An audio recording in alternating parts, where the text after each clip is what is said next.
जय जगन्नाथ, जय सीताराम। मैं संदीप, मेरे चैनल पर आप सबका हार्दिक स्वागत करता हूं। मैं आशा करता आप सब बढ़िया होंगे, मस्त होंगे। मैं भी हूँ। मैं भगवान से प्रार्थना करता आप हमेशा अपने परिवार के साथ खुश रहिए। मैं आज एक बहुत बढ़िया विषय पर चर्चा करूँगा। आप लोग ध्यान से सुनिएगा, बिल्कुल भी स्किप मत कीजिएगा। आज की टॉपिक है, आदमी पाप क्यों करता है। कामना मनुष्य के पाप कराता है और कामना से उत्पन्न होने वाले क्रोध और लोभ यही मनुष्यों को पाप में लगाता है और पाप से दुखी होता है, दुर्गति में भी जाता है।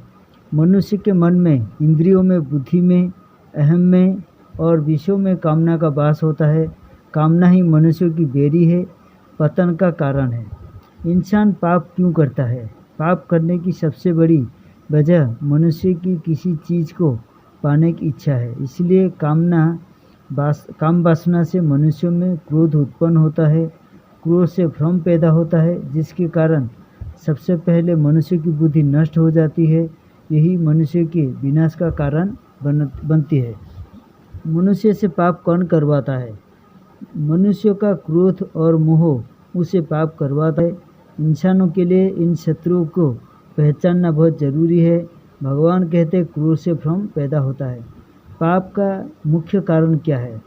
श्रीमद् भागवत अनुसार के रजोगुण से उत्पन्न काम, क्रोध, मद, लोभ आदि में लोभ ही सबसे प्रबल मनोवधिकार है, जो पापों को मूल्य कारण भी है। आदमी का सबसे बड़ा पाप क्या है? जीव हत्या बड़ा पाप है। अनावश्यक हरे पेड़ों को काटना भी पाप होता है। मनुष्य का सबसे बड़ा पाप कौन सा है, जिसकी नहीं मिलती कभी माफ़ी? आचार्य चाणक्य को सबसे बड़ा रणनीतिकार माना गया है, तो वही उनके उपदेश लोग जीवन में आत्मसात करते हैं। चाणक्य नीति में माता पिता और संतान के रिश्ते को लेकर कही गई है। कुछ इस रिश्ते पर चाणक्य ने एक सवाल का जवाब दिया है। यदि आपके मन में भी ये सवाल आता है कि मनुष्य का सबसे बड़ा कौन सा है, तो चलिए चाणक्य के अनुसार आज हम आपको बताते हैं कि दुनिया में ऐसा कौन सा पाप है अभी माफ़ी भी नहीं मिलती है। इसे लेकर चाणक्य नीति क्या कहती है? मनुष्य जीवन का सबसे बड़ा पाप, बिगेस्ट सिन ऑफ मैन। मनुष्य के सबसे बड़ा पाप को लेकर चाणक्य नीति कहती है कि एक मनुष्य हथियार से ज़्यादा अपने शब्दों से दूसरों को घायल कर सकता है। कड़वे बोल दुनिया में एक ऐसी चीज़ है जो बिना हाथ लगाए दूसरों पर वार कर सकते हैं।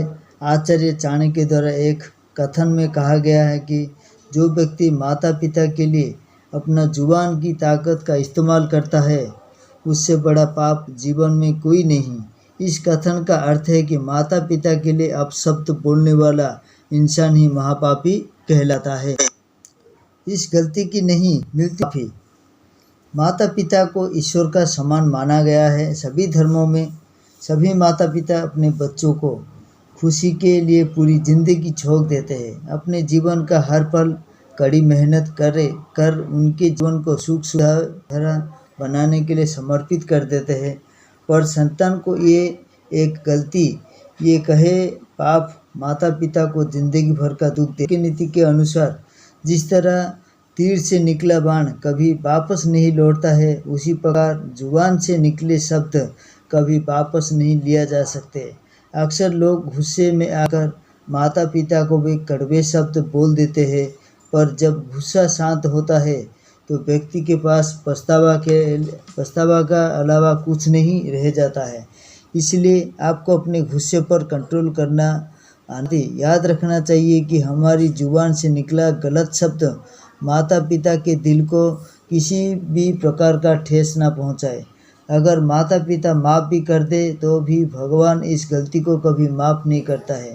धार्मिक कर्मों की विशेष महत्व बनाया गया है। शरीर एक दिन नष्ट हो जाएगा, परंतु हमारे बीच के अच्छे कर्मों की वजह से ये बहुत जिंदा रहेगा या फिर जाना जाएगा। पृथ्वी पर मनुष्य अच्छे और बुरे दोनों तरह की कर्म करता है। अच्छे कर्मों को पुण्य और बुरे कर्मों को पाप के रूप में माना जाता है। वेद पुराणों में इस विषय का धर्म और अधर्म से जुड़कर बताया गया है। धर्म का मतलब पुण्य से और अधर्म का मतलब पाप से जुड़ा गया है। कई मनुष्य अपने पूरे जीवन काल में, एक वर्ष में, एक दिन में या एक क्षण में जो भी पाप या पुण्य करता है, फल जीवित रहते हुए या मृत्यु के बाद भुगतना ही पड़ता है।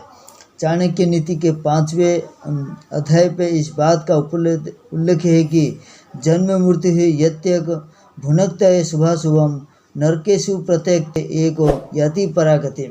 अर्थात मनुष्य जन्म मृत्यु के चक्र में अकेला ही फंसता है। पाप पुण्य का फल भी अकेला ही भोगता है। वो खुद अकेला कई प्रकार की कष्ट भी झेलता है। यहाँ तक सुख की प्राप्ति भी अकेले ही होती है, क्योंकि इस दुख के उसके माता पिता, भाई बंधु, सगे संबंधी कोई नहीं बांट सकते हैं। आपके पाप पुण्य का साक्षी कौन है? वेद पुराण के अनुसार जो व्यक्ति इस दुनिया में अकेला जन्म लेता है, मृत्यु के बाद वो अकेला ही परलोक सिधारता है। इसके अलावा परिजन मुक्तिधाम जाने से पहले ही छूट जाते हैं। मुक्तिधाम पहुंचने के बाद उसका शरीर का दाह संस्कार कर दिया जाता है, परंतु उस व्यक्ति पाप और पुण्य कर्म ही उसके साथ जाते हैं, जो वो अकेला ही भोग रहा होता है। यहाँ आपके मन में एक सवाल आ रहा होगा, जब व्यक्ति को इस संसार में अकेले ही आना है और जाना है अकेले भी, या अगर वो बुरे काम छिपकर करता है तो फिर उसके बुरे कर्म का यानी पाप और पुण्य के साक्षी आखिर कौन माने जाते हैं? अब जाइए जानते हैं। 14 साक्षी होते हैं पाप पुण्य कर्म के। शास्त्रों के अनुसार जिस तरह चंद्रमा दिन में और सूरज में रात दिखाई देती, परंतु दोनों में से कोई एक हर समय जरूर रहता है, वही जिस तरह अग्नि लगातार नहीं जलती है, ऐसे ही संसार में कुछ तो ऐसा है जो हमेशा व्यक्ति के साथ मौजूद रहता है। यही कारण है कि जब मनुष्य कोई बुरा कर्म करता है तो उसकी सूचना धर्मदेव देते हैं और उस प्राणी को उसके कुकर्म का दंड जरूर मिलता है। शास्त्रों के अनुसार यदि कोई व्यक्ति अच्छे या बुरा काम करता है तो उसके 14 साक्षी माने जाते हैं, जिनमें से कहीं ना कोई हर समय मनुष्य के साथ मौजूद रहता है।